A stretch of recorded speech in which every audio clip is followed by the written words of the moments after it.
Attention, l'histoire que vous vous apprêtez à écouter aborde des sujets sensibles comme des opérations, des examens médicaux détaillés et des difficultés psychologiques.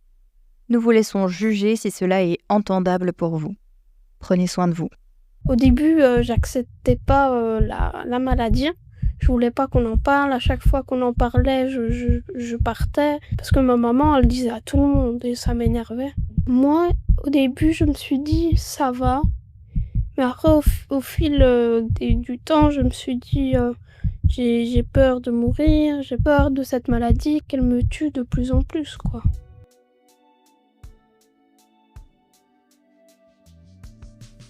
Bienvenue sur Cœur battant, le podcast qui fait battre le cœur de ceux qui vivent, de près ou de loin, avec les pathologies cardiaques. Nous sommes Mylène et Fanny, deux sœurs unies par une histoire extraordinaire. L'une a soutenu, l'autre a survécu grâce à une greffe du cœur. Dans chaque épisode, nous vous invitons à plonger dans des récits authentiques et émouvants, à rencontrer ceux qui ont traversé des épreuves et ceux qui les accompagnent, le tout éclairé par les avis précieux de professionnels de la santé. Notre mission ? Vous donner les clés pour mieux comprendre, mieux vivre et mieux accompagner les pathologies cardiaques, tout en tissant un lien de confiance entre patients, aidants et soignants. Parce qu'ensemble, nous sommes plus forts et plus résilients. Nous vous invitons à nous rejoindre pour un nouvel épisode. Installez-vous confortablement. C'est parti.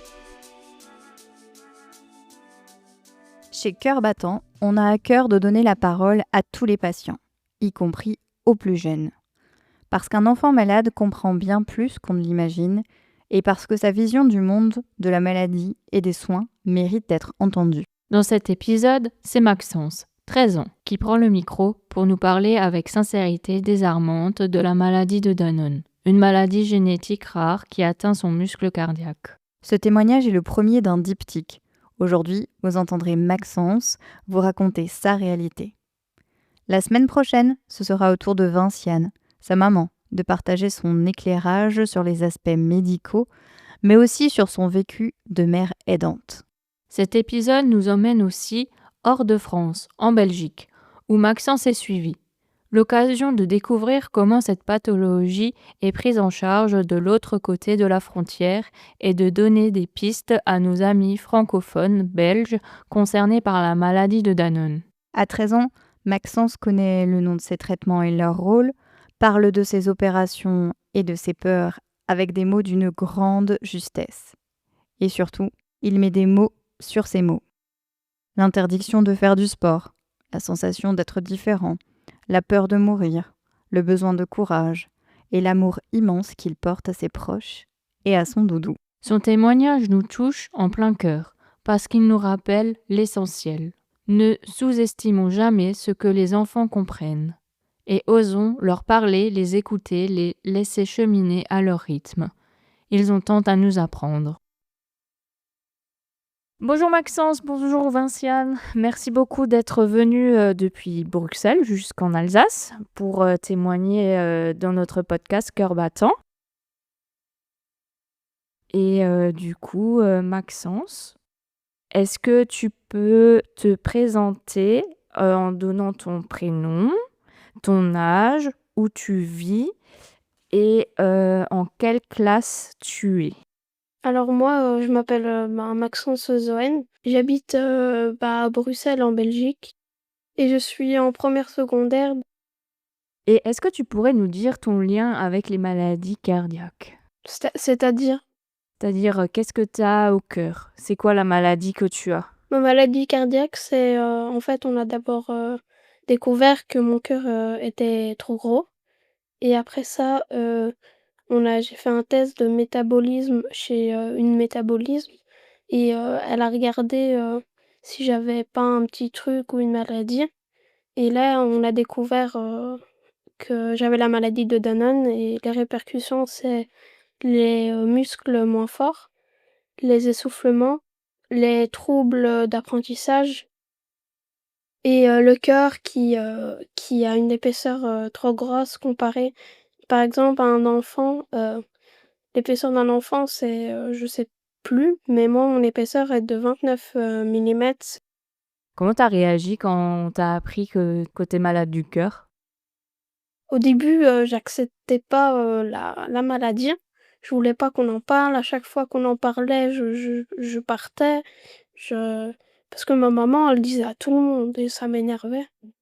Et après, je me suis dit, heu, que, on n'a qu'une vie et qu'il faut faire avec ce qu'on a et qu'il faut vivre, avec ce qu'on a. Il faut profiter, des moments qu'on a, quoi. Et aussi, je me dis, je suis une personne unique qui a très peu de gens dans le monde qui ont ça. Ouais, et du haut de tes 13 ans, tu peux dire ça? Oui. Ouais, moi je trouve ça génial. Et du coup, tu pourrais nous en parler un petit peu plus de ta maladie au niveau du cœur, hein, à part que, il est gros.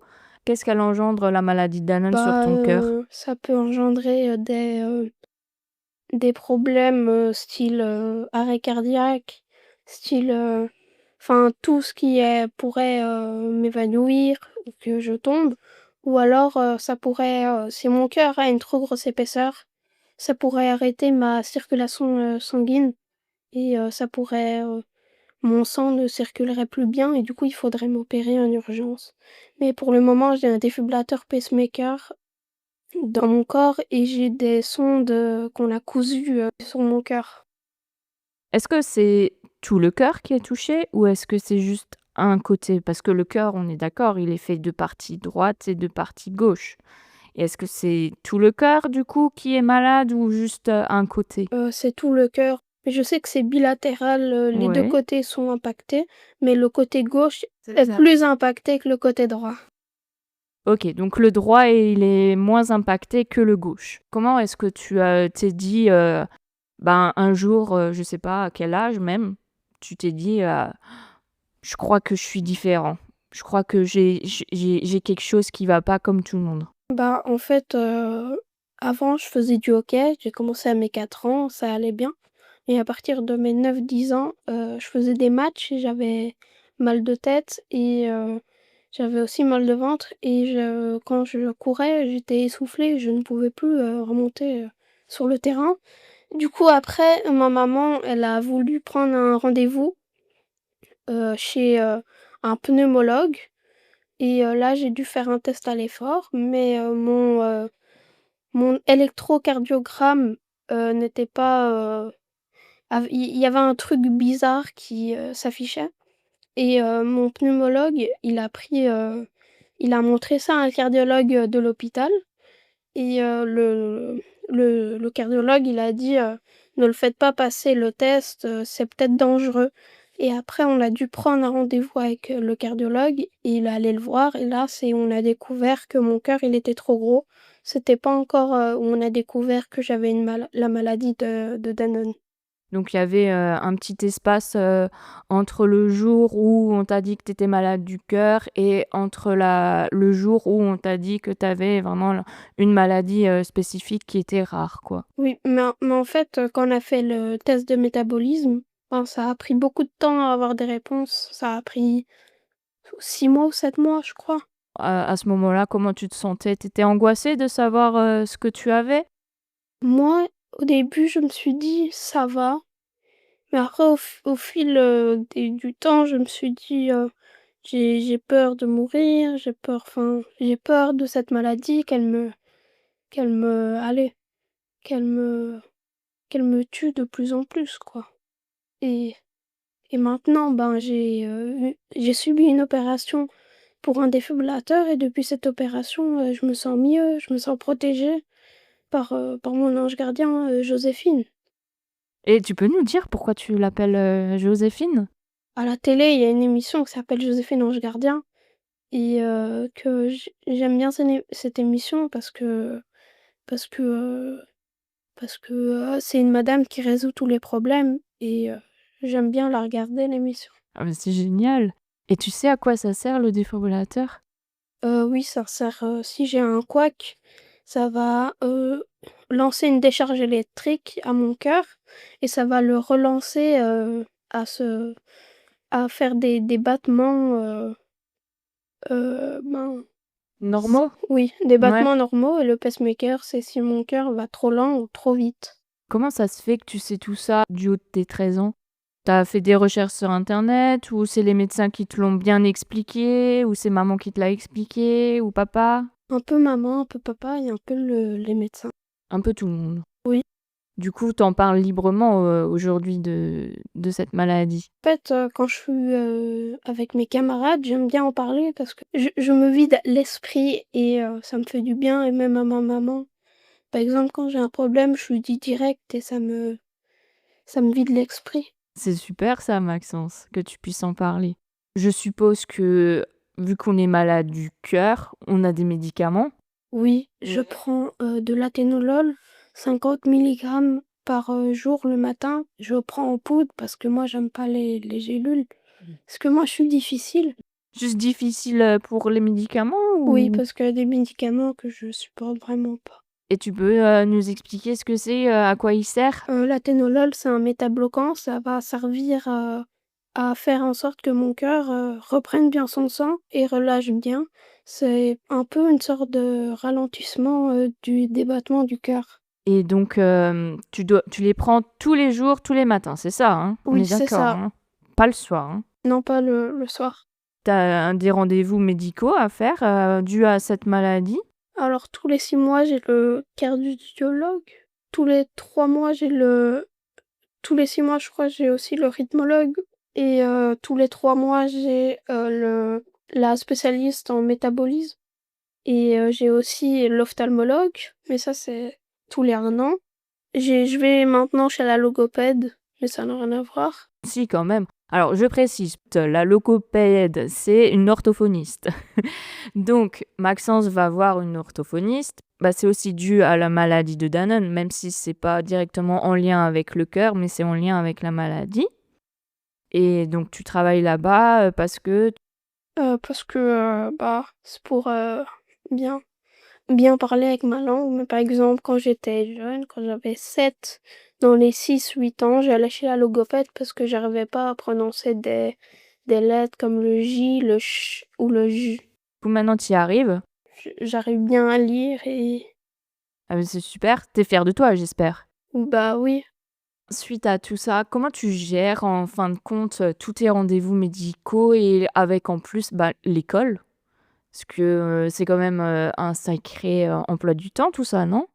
Ben, je suis souvent absent à l'école, mais c'est pas de ma faute, enfin oui, c'est à cause de ma maladie que je suis pas à l'école, mais c'est pas de ma faute si je rate des cours.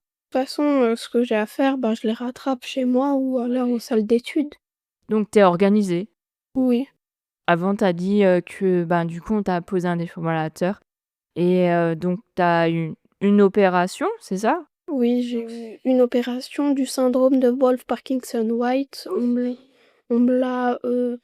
fait, les médecins, ils ont cru que j'avais ça et l'opération, c'était ils ont mis une sorte de piqûre, dans mon corps et ils ont été avec une mini caméra, une minuscule, caméra vraiment. Je sais même pas comment ils ont fait parce que c'est pas imaginable, quoi et ils ont été dans mon corps et en fait, ils ont rien trouvé. Du coup, l'opération, elle a servi à rien. Mais comme ça, on est sûr qu'il y a rien qui peut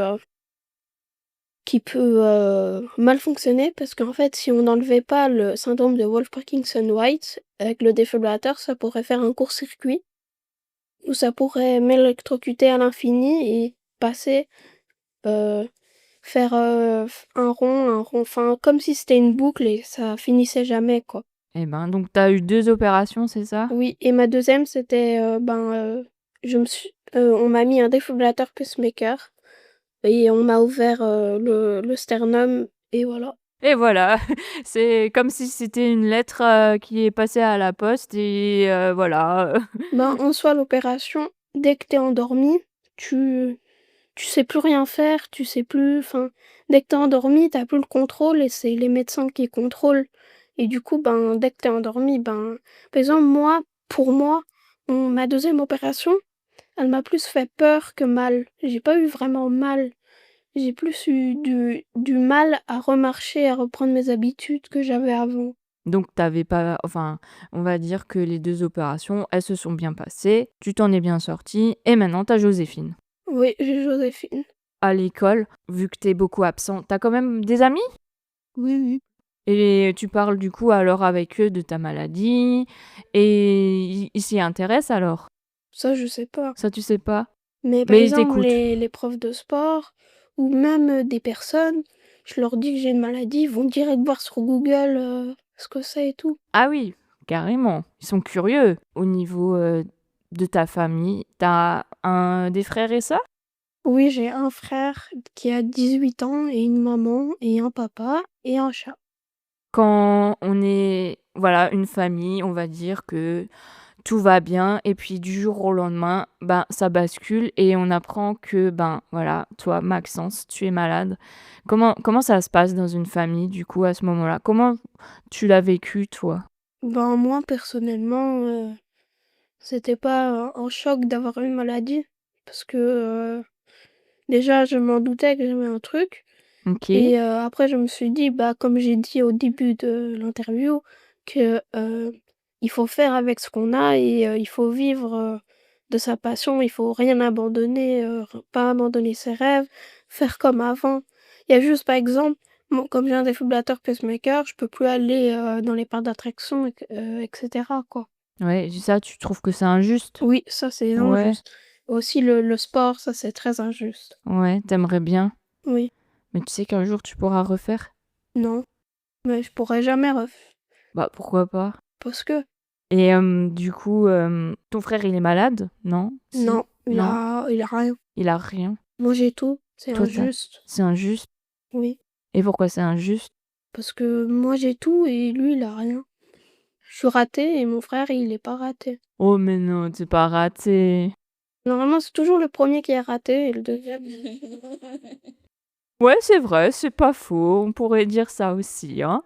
Tu un peu jaloux de ton frère? Non, parce Non. que je suis plus gâtée. Le moins apporte le plus. Oui, Ouais, on peut dire ça? Et du coup, tu vraiment le seul dans ta famille à avoir cette maladie? oui, Et est-ce que t'es anxieux, t'as peur, oui, j'ai peur de mourir. J'ai Ouais. peur de tomber par terre et de me retrouver à l'hôpital avec plein de trucs sur moi.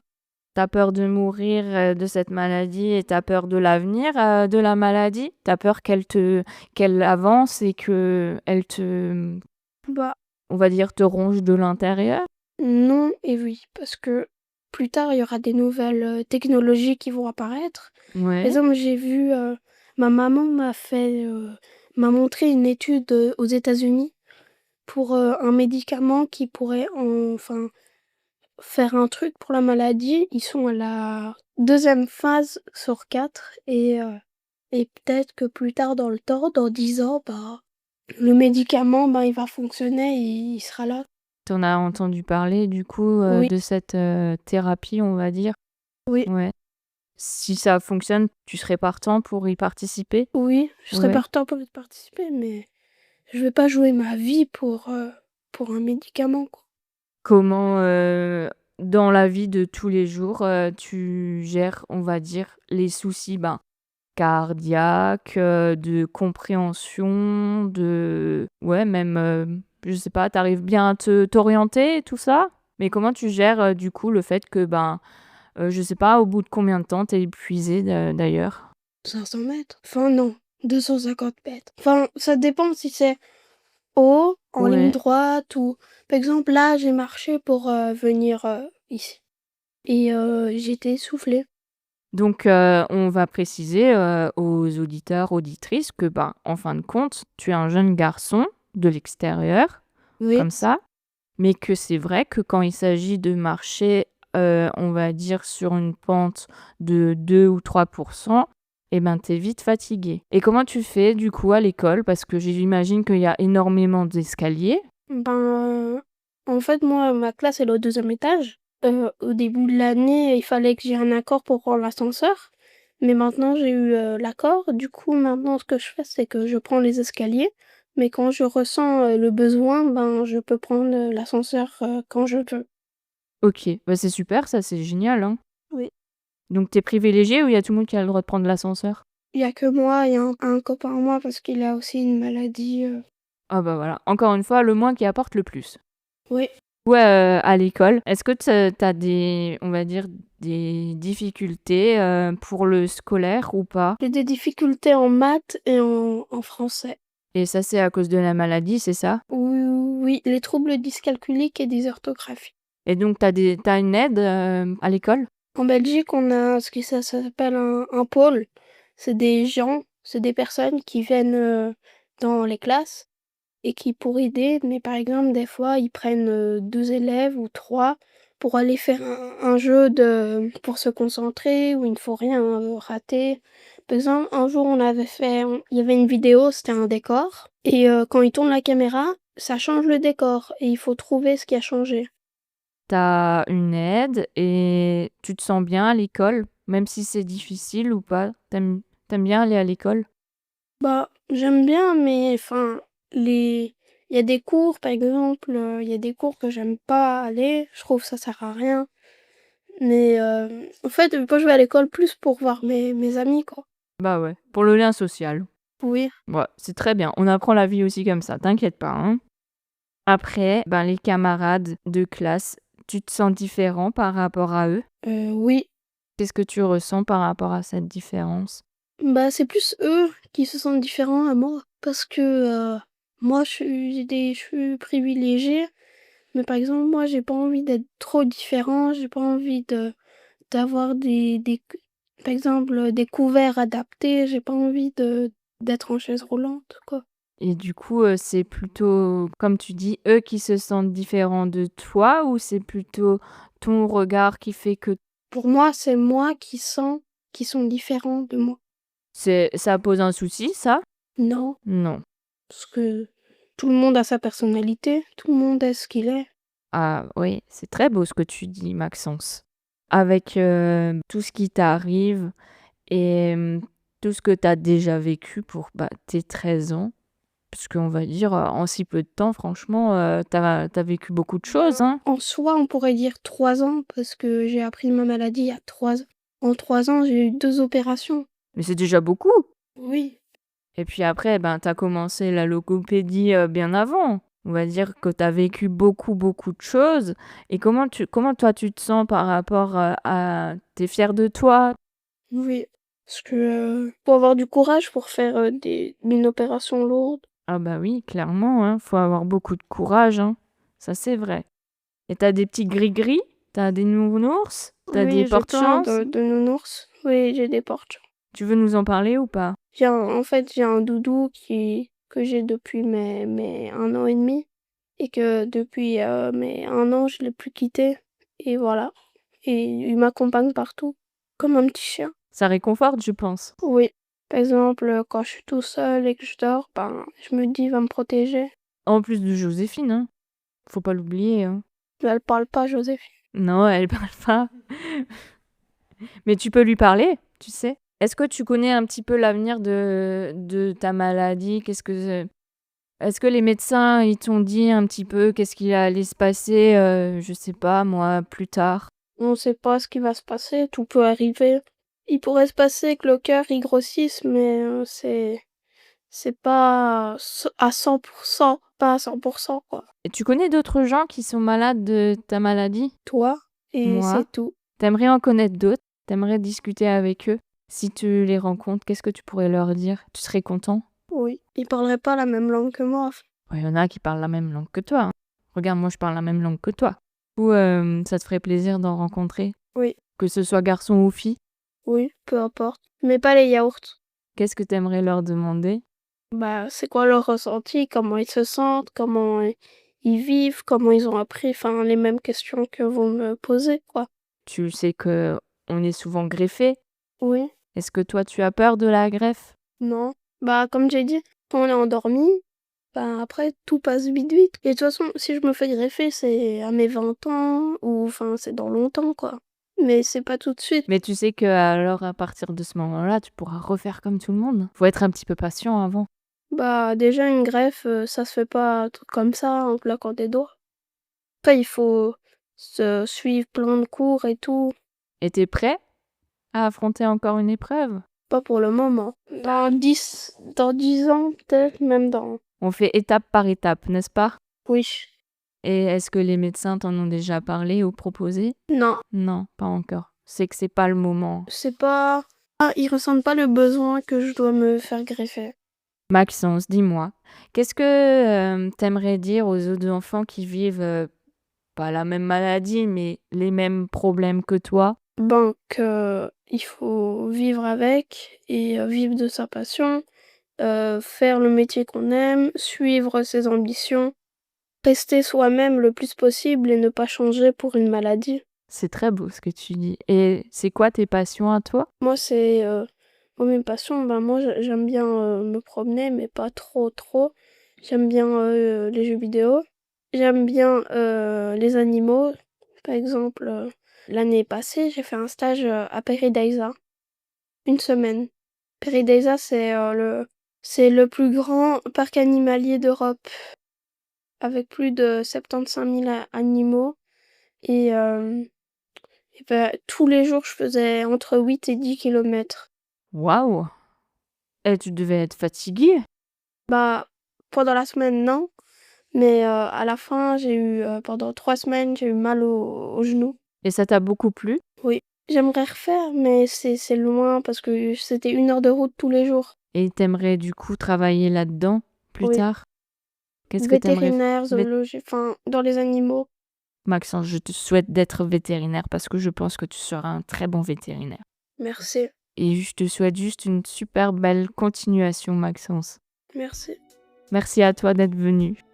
On espère que la spontanéité et la maturité de Maxence vous ont touché autant que nous lors de l'enregistrement de cet épisode. Maxence, tu nous as bluffé. Par ta lucidité, par ta façon si claire de raconter ce que tu vis. Par cette phrase qu'on n'oubliera jamais. Il faut vivre de sa passion, faire le métier qu'on aime, suivre ses ambitions et enfin rester soi-même le plus possible et ne pas changer pour une maladie. Merci de nous avoir confié ton histoire avec courage et émotion. Et surtout, garde cette sensibilité, ce lien fort avec les animaux et cette sagesse déjà bien ancrée à ton âge. Joséphine, ton ange gardien peut être fier de toi. On vous donne rendez-vous la semaine prochaine pour la suite de cette histoire à travers le regard de Vinciane, la maman de Maxence. Elle nous parlera du diagnostic, des soins, de la recherche médicale, mais aussi du quotidien d'une mère face à l'impuissance et à l'amour inconditionnel. À très vite dans Cœur Battant.